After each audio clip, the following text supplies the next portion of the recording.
ಚನ್ನಪಟ್ಟಣದ ಉಪಚುನಾವಣೆಯ ಹಿನ್ನೆಲೆ ಸಿಪಿ ಯೋಗೇಶ್ವರ್ ಮತ್ತು ಕುಮಾರಸ್ವಾಮಿ ನಡುವೆ ಬಿಗ್ ಫೈಟ್ ಎದುರಾಗ್ತಾ ಇದೆ. ಈಗಾಗಲೇ ಸ್ವತಃ ನಾನೇ ಅಭ್ಯರ್ಥಿ ಅಂತ ಸಿಪಿ ಯೋಗೇಶ್ವರ್ ಅವರು ಸೃಷ್ಟಿಸಿಕೊಂಡಿದ್ದಾರೆ. ಆದರೆ ಕುಮಾರಸ್ವಾಮಿ ಅವರು ಇನ್ನೂ ಯಾವುದೇ ಅಭ್ಯರ್ಥಿಯ ಆಯ್ಕೆಯಾಗಿಲ್ಲ ಅನ್ನೋ ನಿರ್ಧಾರ ಹೇಳ್ತಾ ಇದ್ದಾರೆ. ಈ ಬಗ್ಗೆ ಒಂದು ಬ್ರೇಕಿಂಗ್ ನ್ಯೂಸ್ ಬರ್ತಾ ಇದೆ, ನೋಡ್ಕೊಂಡು ಬರೋಣ ಬನ್ನಿ.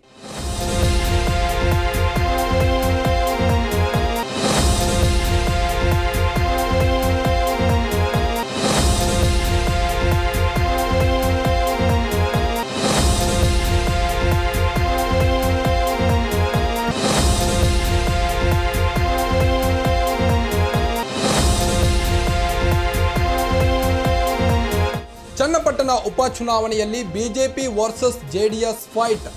ಮೈತ್ರಿಕೂಟದ ಅಭ್ಯರ್ಥಿಯ ಆಯ್ಕೆ ವಿಚಾರವಾಗಿ ಕುತೂಹಲ, ಗೊಂದಲ, ದಿನಕ್ಕೊಂದು ಹೇಳಿಕೆ ಬರ್ತಾ ಇದ್ದಾವೆ. ದಿನಕ್ಕೊಂದು ತಿರುವು. ಅಭ್ಯರ್ಥಿ ಯಾರು? ನಾನೇ ಅಭ್ಯರ್ಥಿ ಅಂತಿದ್ದಾರೆ ಬಿಜೆಪಿ ಎಂಎಲ್ಸಿ ಸಿಪಿ ಯೋಗೇಶ್ವರ್ ಅವರು. ನೋ ಸಾಧ್ಯನೇ ಇಲ್ಲ ಅಂತಿದ್ದಾರೆ ಜೆಡಿಎಸ್ ನಾಯಕರು. ಚನ್ನಪಟ್ಟಣ ಟಿಕೆಟ್ ನಿರ್ಧಾರ ಆಗಿಲ್ಲ ಎಂದಿರೋ ಎಚ್.ಡಿ. ಕುಮಾರಸ್ವಾಮಿ. ಜೆಡಿಎಸ್ ಹಾಗೂ ಸಿಪಿ ಯೋಗೇಶ್ವರ್ಗೆ ಪ್ರತಿಷ್ಠೆಯ ಕ್ಷೇತ್ರ ಚನ್ನಪಟ್ಟಣ ವಿಧಾನಸಭಾ ಚುನಾವಣೆಯಲ್ಲಿ ಕುಮಾರಸ್ವಾಮಿ ವಿರುದ್ಧ ಸೋತಿದ್ದ ಸಿಪಿ ಯೋಗೇಶ್ವರ್ ಅವರು. ಕುತೂಹಲ ಮೂಡಿಸಿದ ಯೋಗೇಶ್ವರ್ ಕುಮಾರಸ್ವಾಮಿ ನಡೆ ಯಾರಿಗೆ ಒಲಿಯುತ್ತೆ? ಹಾಗಾದ್ರೆ ಚನ್ನಪಟ್ಟಣ ಕ್ಷೇತ್ರ ಯೋಗೇಶ್ವರ್ ನಡೆ ಏನು?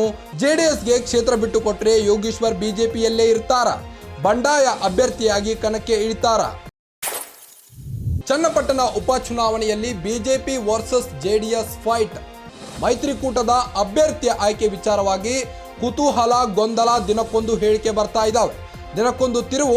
ಅಭ್ಯರ್ಥಿ ಯಾರು? ನಾನೇ ಅಭ್ಯರ್ಥಿ ಅಂತಿದ್ದಾರೆ ಬಿಜೆಪಿ ಎಂಎಲ್ಸಿ ಸಿಪಿ ಯೋಗೇಶ್ವರ್ ಅವರು. ನೋ ಸಾಧ್ಯನೇ ಇಲ್ಲ ಅಂತಿದ್ದಾರೆ ಜೆಡಿಎಸ್ ನಾಯಕರು. ಚನ್ನಪಟ್ಟಣ ಟಿಕೆಟ್ ನಿರ್ಧಾರ ಆಗಿಲ್ಲ ಎಂದಿರೋ ಎಚ್.ಡಿ. ಕುಮಾರಸ್ವಾಮಿ. ಜೆಡಿಎಸ್ ಹಾಗೂ ಸಿಪಿ ಯೋಗೇಶ್ವರ್ಗೆ ಪ್ರತಿಷ್ಠೆಯ ಕ್ಷೇತ್ರ ಚನ್ನಪಟ್ಟಣ ವಿಧಾನಸಭಾ ಚುನಾವಣೆಯಲ್ಲಿ ಕುಮಾರಸ್ವಾಮಿ ವಿರುದ್ಧ ಸೋತಿದ್ದ ಸಿಪಿ ಯೋಗೇಶ್ವರ್ ಅವರು. ಕುತೂಹಲ ಮೂಡಿಸಿದ ಯೋಗೇಶ್ವರ್ ಕುಮಾರಸ್ವಾಮಿ ನಡೆ ಯಾರಿಗೆ ಒಲಿಯುತ್ತೆ? ಹಾಗಾದ್ರೆ ಚನ್ನಪಟ್ಟಣ ಕ್ಷೇತ್ರ ಯೋಗೇಶ್ವರ್ ನಡೆ ಏನು? ಜೆಡಿಎಸ್ಗೆ ಕ್ಷೇತ್ರ ಬಿಟ್ಟು ಕೊಟ್ರೆ ಯೋಗೇಶ್ವರ್ ಬಿಜೆಪಿಯಲ್ಲೇ ಇರ್ತಾರ? ಬಂಡಾಯ ಅಭ್ಯರ್ಥಿಯಾಗಿ ಕಣಕ್ಕೆ ಇಳಿತಾರ?